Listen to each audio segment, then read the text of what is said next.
Hello friends, welcome you all to the daily current affairs session by Kalvichura TNPSC Academy. இப்போ இந்த வீடியோல May 18th கான daily current affairs தான் பார்க்க போறோம். So let's get into the topic. First இன்னைக்கான current affairs பார்க்கிறதுக்கு முன்னாடி previous current affairs நம்ம குயிக்கா ரிவைஸ் பண்ணிடுவோம். So first 100 days Ayushman student coverage mission was launched in which state? அதாவது எந்த மாநில அரசு 100 நாட்கள் ஆயுஷ்மான் மாணவர் காப்பீட்டு திட்டத்தை தொடங்கியுள்ளதுன்னு பாத்தீங்கன்னா option C Nagaland. Across the state students அதாவது மாணவர்கள் மத்தியில் ஹெல்த் கவரேஜ் எக்ஸ்பேண்ட் பண்றதுக்காகவும் ஸ்டூடெண்ட் ஹெல்த் செக்யூரிட்டியை ஸ்ட்ரென்தன் பண்றதுக்காகவும் தான் இந்த ஒரு மிஷன் லான்ச் பண்ணப்பட்டிருக்கு. Next, which state government approved an action plan to increase farmers income by integrating agriculture with animal husbandry? அதாவது விவசாயத்தை கால்நடை வளர்ப்புடன் ஒருங்கிணைப்பதன் மூலம் விவசாயிகளின் வருமானத்தை அதிகரிக்க எந்த மாநில அரசு ஒரு செயல் திட்டத்திற்கு ஒப்புதல் அளித்துள்ளதுன்னு பாத்தீங்கன்னா option B Uttar Pradesh. Across the state cow dung based products உடைய ப்ரொடக்ஷனையும் யூசேஜையும் மார்க்கெட்டிங்கையும் ஃபோக்கஸ் பண்ணி அதை எக்ஸ்பேண்ட் பண்றதுக்காகவும் நேச்சுரல் ஃபார்மிங்கை ப்ரொமோட் பண்றதுக்காகவும் தான் இந்த ஒரு இனிஷியேட்டிவ் எடுக்கப்பட்டிருக்கு. Next, NISAR is a joint mission between which two organisations? அதாவது நிசார் என்பது எந்த நிறுவனத்தின் கூட்டு திட்டமாகும் அப்படின்னு பாத்தீங்கன்னா option A ISRO and NASA. இதோடைய அப்ரிவேஷன் என்னன்னு பாத்தீங்கன்னா NASA ISRO synthetic aperture radar. இந்த நிசார் மிஷன் தான் ஃபர்ஸ்ட் ஜாயிண்ட் எர்த் அப்சர்வேஷன் மிஷன்றது குறிப்பிடத்தக்கது. Next, 1 meal a day with millets அப்படின்ற campaign was launched by which institutions? அதாவது திணை வகைகளுடன் ஒரு நாளைக்கு ஒரு வேளை உணவு என்ற பிரச்சாரத்தை எந்த நிறுவனம் தொடங்கியுள்ளதுன்னு பாத்தீங்கன்னா ஆப்ஷன் டி ஐஏஎம்ஆர். அதாவது Indian Institute of Millets Research தான் இந்த ஒரு கேம்பெயினை லான்ச் பண்ணியிருக்காங்க.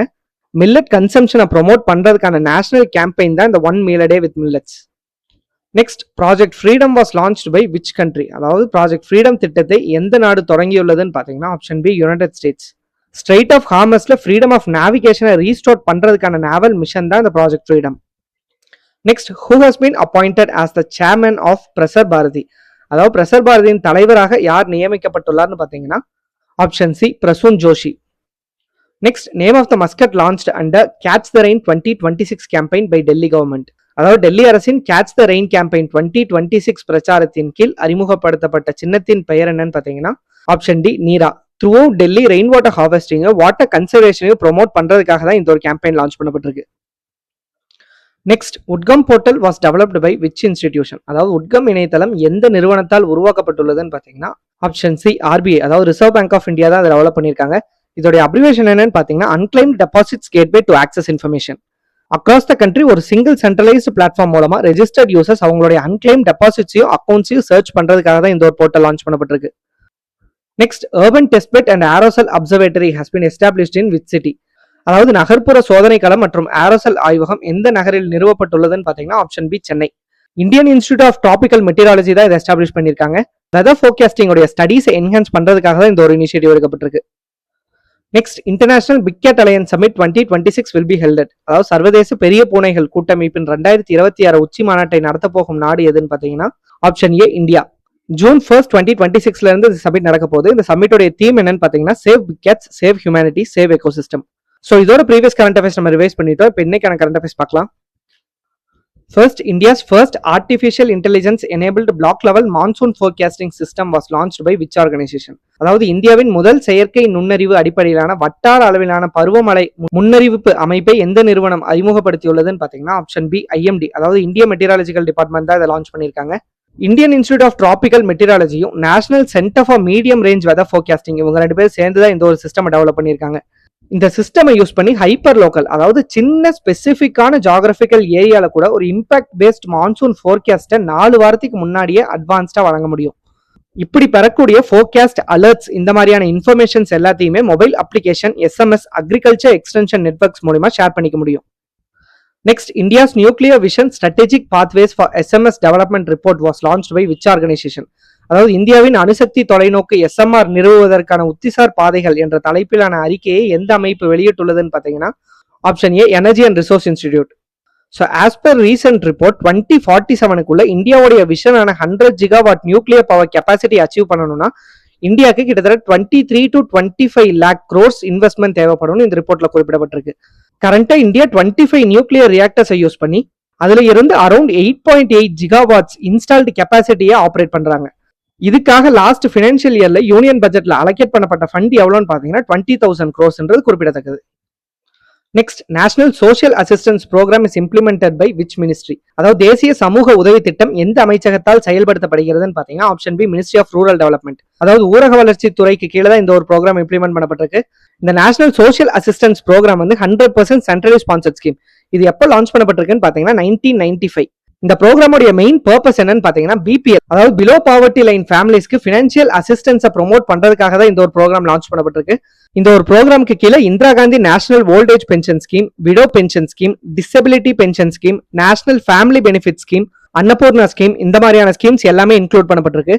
இப்போ ரீசெண்டா ஏற்பட்டிருக்கக்கூடிய இன்ஃபிளேஷன், அதாவது பணவீக்கத்தின் காரணமாக நேஷனல் சோஷியல் அசிஸ்டன்ஸ் ப்ரோக்ராம் மூலமா elderly persons, widows and persons with டிசபிலிட்டிஸ்க்கு வழங்கக்கூடிய மந்த்லி பென்ஷனுக்கான அமௌண்ட் வந்து கன்சிடரபிளா டிக்ளைன் ஆயிருக்கு.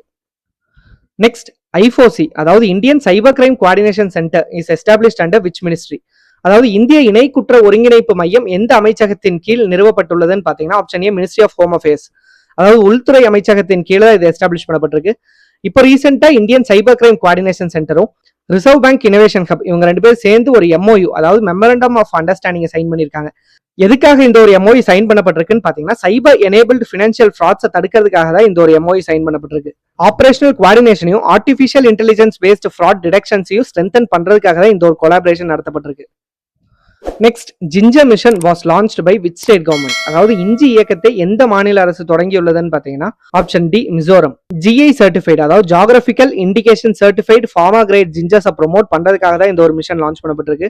மிசோரம்ல விளையக்கூடிய இந்த இஞ்சிகளுடைய பேர் என்னன்னு பாத்தீங்கன்னா Mizo gingers. Value addition, processing, branding, export integration மூலமா இந்த மிசோ ஜிஞ்சர்ஸை குளோபலி ரெகனைஸ்ட் பிரீமியம் ப்ராடக்ட்ஸா டிரான்ஸ்ஃபார்ம் பண்றதுக்காக தான் இந்த ஒரு மிஷன் லான்ச் பண்ணப்பட்டிருக்கு. இந்த மிசோ ஜிஞ்சர்ஸ்ல கிட்டத்தட்ட 6 to 8% ஆஃப் ஆலியோ ரெசின்ஸ் இருக்கு. இது வந்து குளோபல் ஆவரேஜை விட சிக்னிஃபிகன்ட்லி ஹையர். இதனாலேயே இந்த டைப் ஆஃப் ஜிஞ்சர்ஸ் எல்லாம் ஃபார்மா இண்டஸ்ட்ரீஸ்ல ஃப்ரீக்வெண்டா பயன்படுத்தப்படுது. Next Global Forest Goals Report 2026 was released by which organisation? அதாவது உலகளாவிய வன இலக்குகள் அறிக்கை 2026 எந்த அமைப்பு வெளியிட்டுள்ளதுன்னு பாத்தீங்கன்னா option C United Nations Department of Economics and Social Affairs தான் இதை ரிலீஸ் பண்ணிருக்காங்க. So as per the recent report 2030க்குள்ள deforestation முடிவுக்கு கொண்டு வரது, ஃபாரஸ்ட் டிபெண்டன்ட் பாப்புலேஷன்ஸ் எக்ஸ்ட்ரீம் பாவர்ட்டியை ரெடியூஸ் பண்றது, இந்த மாதிரியான மேஜர் ஃபாரஸ்ட் ரிலேட்டட் கோல்ஸை அச்சீவ் பண்றதுக்கான ட்ராக்ல வேர்ல்டு பயணிக்கலன்னு ஒரு மிகப்பெரிய குற்றச்சாட்டை இந்த ஒரு ரிப்போர்ட் சுமட்டி இருக்கு. பேசிக்கா ஃபாரஸ்ட் வந்து 1/3 of the earth's land area, அதாவது கிட்டத்தட்ட 4.14 பில்லியன் ஹெக்டேர்ஸை கவர் பண்ணுது. சோ இப்படிப்பட்ட வாஸ்டான ஃபாரஸ்ட் ஏரியா வந்து 2015ல இருந்து 2025 வரைக்கும், அதாவது இந்த இடைப்பட்ட 10 வருஷத்துக்குள்ள 40 மில்லியன் ஹெக்டேர்ஸ் ஆஃப் ஃபாரஸ்ட் அழிக்கப்பட்டிருக்கணும். அதுவும் பர்டிகுலரா சவுத் அமெரிக்கா, ஆப்பிரிக்கா இந்த மாதிரியான நாடுகள்ல அதிகப்படியான டீஃபாரஸ்டேஷன், அதாவது வன அழிப்பு மேற்கொள்ளப்பட்டிருக்கிறதா இந்த ஒரு ரிப்போர்ட்ல மென்ஷன் பண்ணப்பட்டிருக்கு. ஃபியூச்சர்ல நம்ம ஃபாரஸ்ட்டை கன்சர்வ் பண்றதுக்காகவும் 2030க்குள்ள நம்ம major forest related goals achieve பண்றதுக்காகவும் ஒரு ஸ்ட்ராங்கான ஃபாரஸ்ட் கவர்னன்ஸும் ரீஸ்டோரேஷன் எஃபர்ட்ஸும் சஸ்டைனபிள் ஃபாரஸ்ட் மேனேஜ்மெண்ட்டுக்கான ஃபினான்சிங்கும் அதிகப்படுத்தணும்னு இந்த ரிப்போர்ட்ல அறிவுறுத்தப்பட்டிருக்கு. Next which crop has become India's top ethanol feedstock? அதாவது இந்தியாவின் முதன்மை எத்தனால் மூலப்பொருளாக எந்த பயிர் உருவெடுத்துள்ளதுன்னு பாத்தீங்கன்னா ஆப்ஷன் பி மெய்ஸ், அதாவது சோளம். ஆல் இந்தியா டிஸ்டிலர்ஸ் அசோசியேஷன் ரிப்போர்ட்ல தான் இந்த ஒரு டேட்டா ரிலீஸ் பண்ணப்பட்டிருக்கு. So as per this report maize based எத்தனாலோடைய ப்ரொடக்ஷன் வந்து கிட்டத்தட்ட 182 crore லிட்டர்ஸை ரீச் பண்ணியிருக்கிறதா குறிப்பிட்டிருக்காங்க. ஸோ இது வந்து சர்ப்ளஸ் ஃபுட் கிரெயின்ஸ் மூலமாகவும் டேமேஜ் ஃபுட் கிரெயின்ஸ் மூலமாகவும் சுகர் கேன் பேஸ்ட் சோர்ஸ் மூலமாகவும் ப்ரொடியூஸ் பண்ற எத்தனாலை விட கன்சிடரபிளா அதிகம்ன்றது குறிப்பிடத்தக்கது. Next what is the rank of India in 2026 list of world's most economically stable countries? அதாவது 2026 ஆண்டுக்கான உலகின் மிகவும் பொருளாதார ரீதியாக நிலையான நாடுகளின் பட்டியலில் இந்தியாவின் தரவரிசை என்னன்னு பாத்தீங்கன்னா option C 47th rank. US News and World Report தான் இந்த ஒரு டேட்டாவை ரிலீஸ் பண்ணிருக்காங்க.